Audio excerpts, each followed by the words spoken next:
आप जानते हैं, एक मादा कछुआ वह सागर के तट पर आकर अंडों को देती है। उन अंडों को मिट्टी से ढककर स्वयं सागर में चली जाती है और फिर समय व्यतीत होता है। वो अंडे जब हैच करते हैं, जब फूटते हैं, तो उन अंडों में से बहुत सारे छोटे छोटे कछुए निकलते हैं। और वो छोटे छोटे कछुए जो है ना, उनके पास केवल 24 घंटे होते हैं। 24 घंटे। उन 24 घंटों में उस तट से उन्हें सागर के भीतर पहुंचना है। अगर वो सागर के भीतर पहुंच गए तब तो जीवन है, अन्यथा जीवन खत्म। उन 24 घंटों में वो छोटे छोटे कछुए पूरी जद्दोजहद कर रहे हैं और उन पर घात लगा के बहुत सारे पक्षी, बहुत सारे प्रीडेटर्स बैठे हुए हैं। और यूं उन कछुओं में से कुछ चंद ही हैं जो सागर में पहुंचते हैं। अब जरा उन छोटे छोटे कछुओं के लेंस से उनके जीवन को जरा देखें तो क्या है जीवन? अधिकांश कछुओं के लिए वो जीवन क्या है? वो 24 घंटे हैं और वो 24 घंटों का संघर्ष ही जीवन है। उनके लिए जीवन संघर्ष है, परंतु वो चंद हैंडफुल ऑफ दोज टॉर्टोइसेस, जो उस सी टर्टल्स जो पहुंचते हैं उस सागर में, वो सागर में जो स्वच्छंद घूम पाते हैं, उनके लिए जीवन क्या है? उनके लिए जीवन आनंद है, जीवन स्वतंत्रता है, जीवन सागर का विस्तार है। बस यही अंतर है भक्तों। जो लोग इस संसार में आते हैं और अज्ञानता के आवरण में ही आवृत रहे, सोते हुए ही जीवन की सत्यता से अनभिज्ञ हो ही इस संसार से चले जाते हैं, वो लोग हैं जो कहते हैं जीवन संघर्ष है। परंतु वह लोग जिनकी वो मूर्छा टूटती है, जो अज्ञानता की नींद से जाग पाते हैं, वो क्या कहते हैं? जीवन संघर्ष नहीं, जीवन उस भगवती की अनुपम देन है, आनंद है जीवन। चयन हमने करना है, सोते ही चले जाना है या जगना है। ये कथा, इसका आह्वान है, उठो, जागो, स्वयं को जानो, अपने अस्तित्व को पहचानो। दिव्य ज्योति जागृति संस्थान के संस्थापक एवं संचालक दिव्य गुरु श्री आशुतोष महाराज जी इस समाज को सुधारने नहीं आए।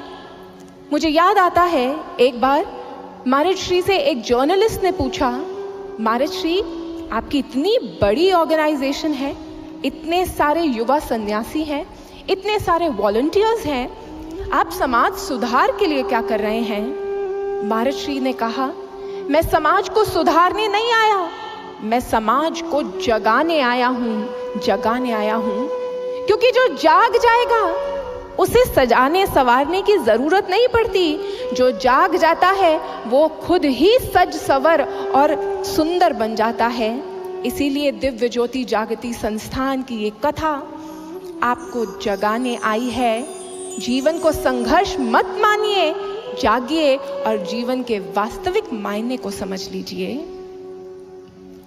भक्तों, गत दिवस हमने दुर्गा सप्तशती में दर्ज जो मां के लीला चरित्र हैं उन्हें सुनना प्रारंभ किया।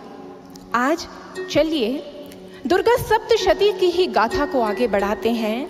कल हमने प्रथम चरित्र श्रवण किया था, मधु कैटभ के वध की लीला। आज हम मध्यम चरित्र की ओर बढ़ते हैं। उस मध्यम चरित्र की अधिष्ठात्री देवी है महिषमर्दिनी महालक्ष्मी। तो आज उनकी गाथा श्रवण करने से पूर्व चलिए अपने समस्त ध्यान को उनके श्री चरणों में लगाते हैं, उनका स्मरण करते हैं, उनके चरणों में अपने भावों को अर्पित करते हैं और उनसे प्रार्थना करते हैं कि हे माँ, तुमने इस धराधाम पर आकार लेकर जो लीला की, वो लीला, उसका सार हम ग्रहण कर पाएं, आत्मसात कर पाएं और तुम्हारी कृपाओं को हम संजो पाएं। आए भक्तों, उनके श्री चरणों का ध्यान करते हैं और बढ़ते हैं फिर उसके बाद कथा प्रसंग की ओर। ओम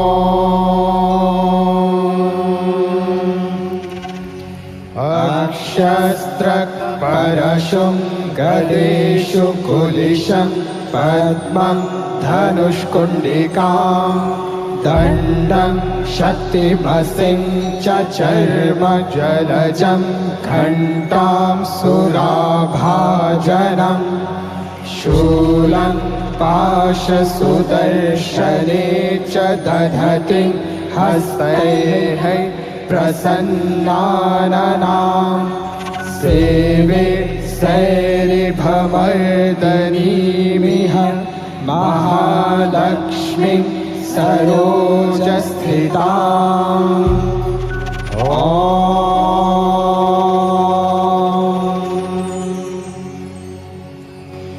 नमन है उन माता महालक्ष्मी के श्री चरणों में जो अपने भक्तों के कल्याण के लिए महिष मर्दिनी रूप धारण करके आई। 18 भुजाओं में विविध आयुधों को धारण किया और उतर गई युद्ध भूमि में संतानों के और सृष्टि के उद्धार के लिए। उन्हीं मां महिष मर्दिनी की गाथा भक्तों हम अब श्रवण करने जा रहे हैं। वेदव्यास जी ने यही गाथा राजा जन्मेजय को श्रवण करवाई थी और वो राजा जन्मेजय जिन्होंने पिता की अकाल मृत्यु के बारे में जब जाना, तक्षक सर्प के दंश से जो पिता की मृत्यु हुई थी उसके बारे में जानकर वो व्यथित हो गए थे। जैसे जैसे माँ की कथाएं सुन रहे हैं वो कुंठाएं दूर हो रही हैं, हृदय में भक्ति की जिज्ञासा बढ़ती चली जा रही है और इसी गाथा को सूरत और समाधि भी श्रवण कर रहे हैं सुमेधा ऋषि जी के माध्यम से। इस गाथा का प्रारंभ उस काल में होता है जब इस धरा धाम पर दनु के 2 पुत्र रंभ और करंभ उनका विस्तार होने लगा। अत्यंत प्रतापी दैत्य थे और रंभ और करंभ के पराक्रम के समक्ष कोई टिक नहीं पाता था। यूं वो अपने साम्राज्य का विस्तार कर रहे थे, लेकिन इन दोनों भाइयों के जीवन में एक दुख था और दुख यह था कि इनकी कोई संतान नहीं थी, इसीलिए हमेशा व्यथित रहते। और हुआ क्या, एक दिन अपने इस दुख से इतने पीड़ित थे कि दोनों ने संकल्प धारण कर लिया, ऐसे राज्य विस्तार का क्या लाभ यदि हमें इस राज्य को प्रदान करने के लिए कोई उत्तराधिकारी ही नहीं मिला। आज दोनों ने अपने राज्य के कार्य व्यवहारों को अपने दैत्यों को सौंपा, अपने मंत्रियों को सौंपा और दोनों बढ़ चले वन प्रदेश की ओर। रंभ ने अग्निदेव को प्रकट कर वहां पर अग्निदेव की उपासना करनी प्रारंभ कर दी और करंभ जो था उसने पंच नद में स्थित होकर ध्यान करना प्रारंभ कर दिया। समय व्यतीत होने लगा और एक दिन रंभ को सूचना मिली कि उसके भ्राता करंभ का अंत हो गया है। एक ग्रह ने उस पंच नद के जल में उसका भक्षण कर लिया। जैसे ही रंभ ने यह सुना, उसके हृदय में एक भाव स्पष्ट आ गया, अवश्य ही वह देव हमसे भयभीत हुए हैं और उन देवों ने ही मेरे भ्राता का अंत किया है। आज रोष इतना ज्यादा था और इतने समय से अग्निदेव को पुकार रहा था, लेकिन अग्निदेव वरदान देने के लिए प्रकट नहीं हो रहे थे। तो उस समय रंभ ने सोचा, अब मैं आत्महत्या करूंगा और मेरी इस आत्महत्या का पाप जो है वो उन देवों को लगेगा। बस यही ठान कर उसने क्या किया, उसने अपने एक हाथ में खड़ग को लिया, दूसरे हाथ से अपने केशों को पकड़ा और आज ज्यों ही खड़ग से अपना सर धड़ से अलग करने के लिए उद्यत हुआ, इतने में वहां पर अग्निदेव प्रकट हो गए। आज अग्निदेव ने प्रकट हो उसके हाथ को रोक लिया। कहने लगे, रंभ, ये क्या करने जा रहे हो? क्या अपने जीवन का अंत करने से तुम्हें तुम्हारा मनचाहा फल प्राप्त हो जाएगा, वरदान मिल जाएगा? क्यों इतने अधीर हो रहे हो? आज रंभ ने कहा, अग्निदेव, मैं कब से आपको पुकार रहा हूं और जानते हैं मेरे भ्राता करंभ का भी अंत हो गया। यूं मैं विचलित हो गया। अग्निदेव कहते हैं, रंभ, अब मांगो, तुम क्या मांगना चाहते हो? जो भी प्राप्त करना चाहते हो मैं दूंगा। आज रंभ ने दोनों हाथ जोड़ लिए और कहने लगा, अग्निदेव, मुझे वरदान दीजिए कि मुझे एक प्रतापी पुत्र प्राप्त हो, ऐसा पुत्र जिसका वर्चस्व चारों दिशाओं में विस्तृत हो, जिसकी ख्याति दूर दूर तक विस्तृत हो और जिसका पराक्रम अजेय हो। आज जैसे ही यह सुना, अग्निदेव ने वरद हस्त उठाया और कहा, तथास्तु।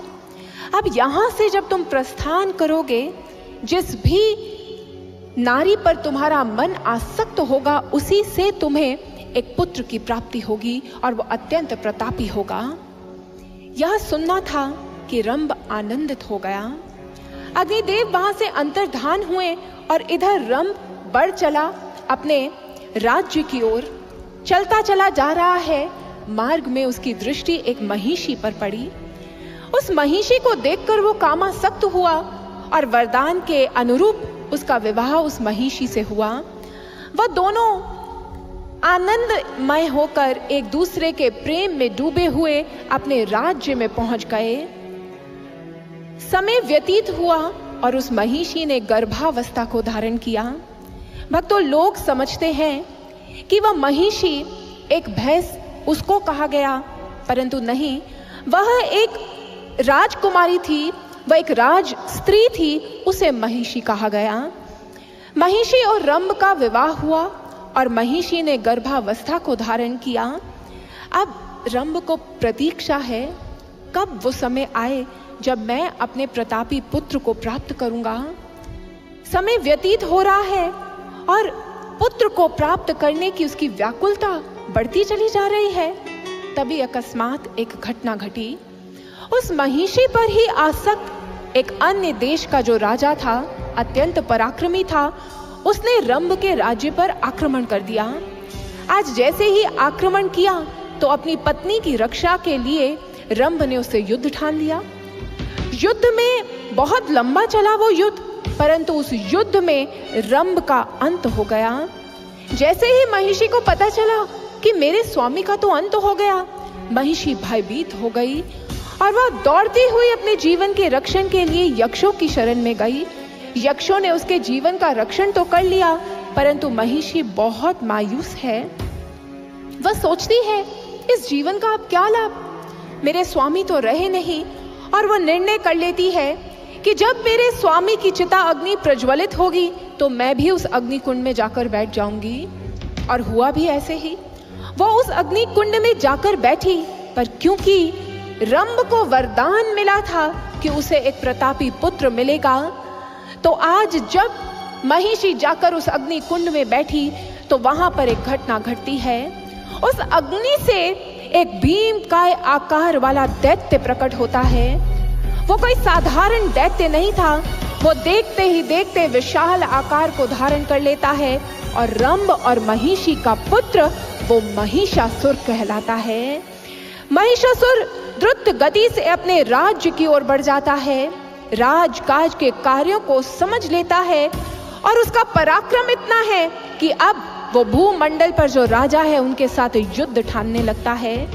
चारों दिशाओं में उसका आतंक विस्तृत हो रहा है और जब वो भूमंडल के राजाओं से युद्ध कर सबको अपने अधीन कर लेता है तो उस समय वह सोचता है कि मेरा लक्ष्य तो उस अमरावती को प्राप्त करना है, उन देवों के साथ मेरा बैर है, उस देव आसन को मुझे पाना है। तो यही सोचकर अपने पराक्रम का वर्धन करने के लिए और एक वरदान प्राप्त करने के लिए वो वन प्रदेश की ओर बढ़ जाता है। वहां जाकर ब्रह्मा जी की उपासना करने लगता है। ओम ब्रह्मदेवाय नमः, ओम ब्रह्मदेवाय नमः, ओम ब्रह्मदेवाय नमः, ओम ब्रह्मदेवाय नमः। यो महिषासुर बार बार ब्रह्मदेव को पुकार रहा है, बारंबार पुकार रहा है। आंधी आ रही है, तूफान आ रहे हैं, देव तरह तरह के प्रयास कर रहे हैं उसके तप को भंग करने का, परंतु वह अडिग है। बारंबार पुकार रहा है ब्रह्मा जी को और उसका तप प्रगाढ़ होता चला जा रहा है। करते करते तप इतना प्रगाढ़ हो गया कि एक दिन ब्रह्मा जी उसके समक्ष प्रकट हो जाते हैं। आज ब्रह्मा जी उसके समक्ष प्रकट हुए और कहते हैं, वत्स महिषासुर, अपने नेत्र खोलो, लो मैं तुम्हारे समक्ष खड़ा हूं। आज जैसे ही महिषासुर देखता है कि पितामह ब्रह्मा उसके समक्ष है, दंडवत प्रणाम करता है और कहता है, पितामह ब्रह्मा, धन्य है मेरा जीवन जो आपने मुझे आकर दर्शन दिए। पितामह ब्रह्मा कहते हैं, वत्स मांगो, कौन सा वरदान प्राप्त करना चाहते हो? आज महिषासुर कहता है, पितामह ब्रह्मा, मुझे अमरता का वरदान दे दीजिए। पितामह ब्रह्मा मुस्कुराने लगते हैं। अमरता का वरदान? इस संसार में कोई ऐसा नहीं है जिसे अमरता का वरदान प्रदान किया जाए। जिसने जन्म लिया है उसका अंत तो सुनिश्चित है, इसलिए वत्स तुम कुछ और मांग लो, अमरता का वरदान मैं तुम्हें प्रदान नहीं कर सकता। महिषासुर सोच में पड़ जाता है। उसे तो अपनी शक्ति को बढ़ाना है, अजय योद्धा बनना है। अब सोच रहा है, कुछ क्षण विचार करके कहता है, पितामह ब्रह्मा, फिर यदि आप मुझे अमरता का वरदान नहीं दे सकते तो आप मुझे वरदान दीजिए। इस समस्त संसार में कोई भी पुरुष, ना देव, ना दानव, ना मानव, कोई भी पुरुष मेरा अंत ना कर सके। यदि कभी मुझे मृत्यु आए तो केवल एक नारी के हाथों आए। जैसे ही यह सुना, पितामह ब्रह्मा मुस्कुराने लगते हैं, वर्ध हस्त उठाते हैं, तथास्तु कहते हैं और वहां से अंतर्धान हो जाते हैं। पितामह ब्रह्मा वहां से अंतर्धान हुए और इधर महिषासुर जोर जोर से हंसने लगता है। जोर जोर से हंस रहा है और चारों दिशाओं में ऐलान कर रहा है, महिषासुर अमर हो गया, महिषासुर अमर हो गया। जब इस समूचे संसार में कोई पुरुष मेरा वध नहीं कर पाएगा तो वो नारी जो अबला है, जो स्वयं आश्रित है, वो मेरा वध कैसे करेगी। यूं महिषासुर अब अमर हो गया है। अब ये संपूर्ण त्रिलोकी महिषासुर के गुणगान गाएगी। यही सोचकर आज महिषासुर अब अपने राज्य की ओर बढ़ जाता है। चारों दिशाओं से दैत्यों को एकत्रित करना प्रारंभ कर देता है। समस्त दैत्य उसके राज्य में आ जाते हैं। आज वो समस्त दैत्यों को संबोधित करते हुए कहता है, दैत्य शूरवीरों, तुम्हारा राजा महिषासुर वो अजय हो गया है, वो अमर हो गया है। इस संपूर्ण त्रिलोकी में कोई ऐसा नहीं जो उसका अंत कर सके। मैंने पितामह ब्रह्मा से अमरता का वरदान प्राप्त कर लिया है और अब इस भूमंडल पर ही नहीं, अब उस त्रिलोकी में, इस संपूर्ण त्रिलोकी में हमारा आधिपत्य होगा। अब हम उस अमरावती पे चढ़ाई करेंगे और उस स्वर्ग के शासन को भी प्राप्त करेंगे। आज समस्त दैत्य शूरवीर उसकी जय जयकार कर रहे हैं। सभी दैत्य प्रसन्न हैं क्योंकि अब उनके राज्य का विस्तार होने वाला है। महिषासुर बुलाता है अपने एक दूत को और कहता है, दूत, मेरा ये संदेश लेकर जाओ उस अमरावती, जाओ जाकर उस देवराज इंद्र को कहो कि त्रिलोकी का स्वामी जो है वो अब सज्ज है अमरावती के आसन पर बैठने के लिए, इसलिए वह अब अमरावती का श्रेष्ठ सिंहासन खाली करे, वहां से पलायन कर जाए, अन्यथा मैं युद्ध करूंगा। अगर वो चाहता है कि युद्ध ना हो तो वह उस आसन को छोड़कर समस्त देवों को लेकर पलायन कर जाए। आज यही संदेश लेकर वो दूत पहुंच गया देवराज इंद्र के समक्ष। देवराज इंद्र के समक्ष जाकर उस दूत ने कहा, देवराज इंद्र, मैं त्रिलोकी के भावी स्वामी महिषासुर का दूत हूं और मैं अपने स्वामी महिषासुर का संदेश लेकर आपके समक्ष आया हूं। मेरे स्वामी ने समस्त बल को अर्जित कर लिया है और वह अब इस त्रिलोकी पर शासन करने के लिए सज्ज है। ये अमरावती का सिंहासन भी उनका हो, ऐसा कहकर उन्होंने मुझे भेजा है, इसलिए आप इस सिंहासन का त्याग कीजिए, अन्यथा वो आपके साथ युद्ध करेंगे। देवराज इंद्र ने यह सुना तो आज वो क्रोधित हो गए। ये सिंहासन तो हमारा है, अमरावती तो देवों की है और हम इस अमरावती की रक्षा अंत तक करेंगे। जाओ, जाकर अपने स्वामी को कह दो, यदि वो अमरावती पर शासन प्राप्त करना चाहता है तो उसे युद्ध करना होगा। वो हमसे युद्ध ठाने, हम यहाँ से पलायन नहीं करने वाले। जैसे ही दूत ने यह सुना, वो वहां से प्रस्थान कर गया। और इधर देवराज इंद्र समस्त देवों और देवसेना को आदेश देते हैं कि युद्ध की तैयारियां प्रारंभ की जाए।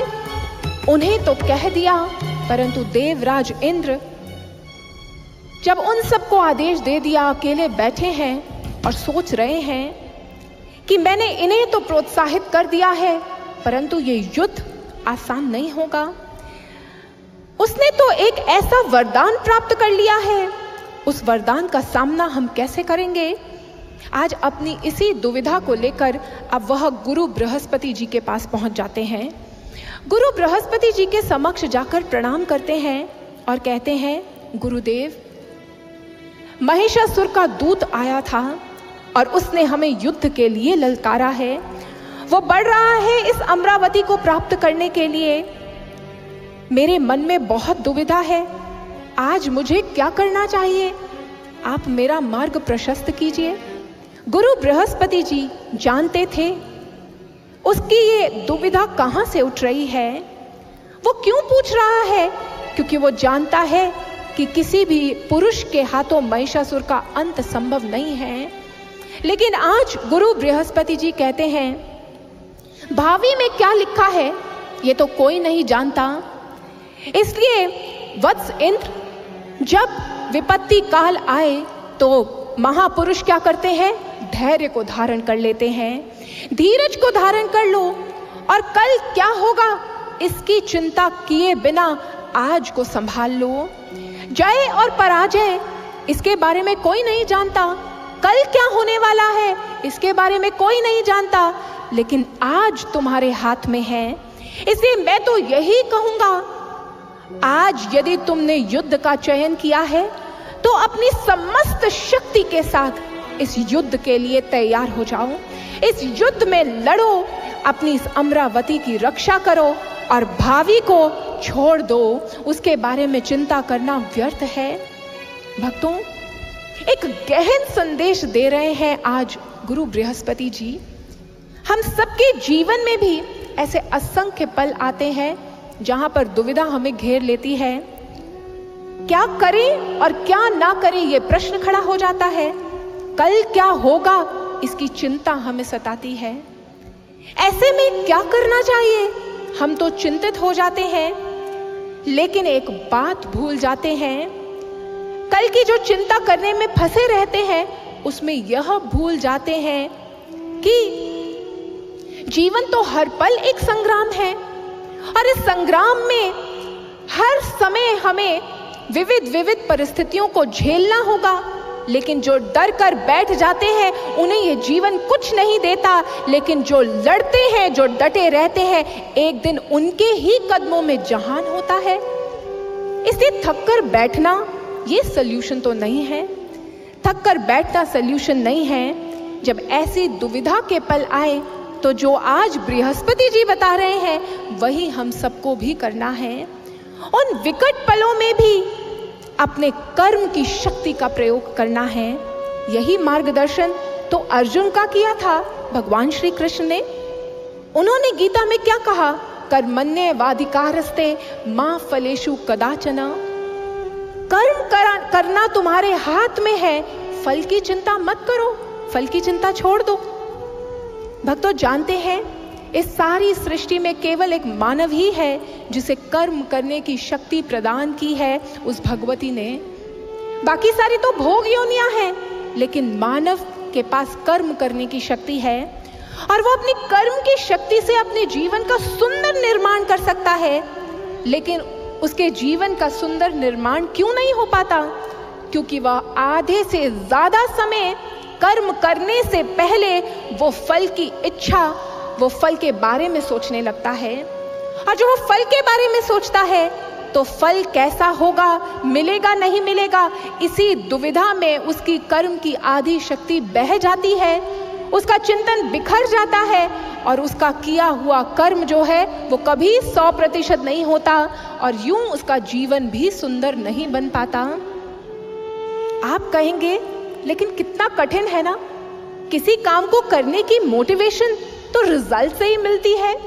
अगर यही नहीं पता होगा कि रिजल्ट क्या है तो फिर कैसे करें उसको, रिजल्ट के बारे में सोचेंगे नहीं तो काम कैसे करेंगे, मोटिवेट कैसे होंगे। परंतु भक्तों जानते हैं रिजल्ट के बारे में सोचने से इंसान मोटिवेट नहीं होता। रिसर्चर्स बताती हैं जितना हम रिजल्ट के बारे में सोचते हैं उतना हम डीमोटिवेट होते हैं, क्योंकि रिजल्ट हमारे अनुकूल हो इसका प्रेशर इतना ज्यादा हो जाता है कि हमारी इंद्रियां शिथिल पड़ जाती है। अर्जुन भी तो रिजल्ट के बारे में सोचने लग गया था, इसीलिए तो उस धनुर्धारी के हाथों से वह जो किसी युद्ध में परास्त नहीं होता था वो युद्ध प्रारंभ होने से पहले ही अपना गांडीव रख देता है। वह कहता है वे पथुश्च शरीरे में रोमा हर्षश्च जायते, मेरे रोंगटे खड़े हो रहे हैं, मेरी इंद्रियां शिथिल हो रही हैं, मेरी सारी शक्ति क्षीण हो रही है। कहां बह गई वो शक्ति? वो बह गई चिंता के छिद्रों से बह के पहुंच गई कहीं और, खाली कर दिया उसने उसको। यही होता है हमारे साथ भी। जब हम रिजल्ट की चिंता करते हैं ना, क्या होगा कैसे होगा, तो हमारी आधी शक्ति जो है, आधी से ज्यादा शक्ति जो है वो बह जाती है।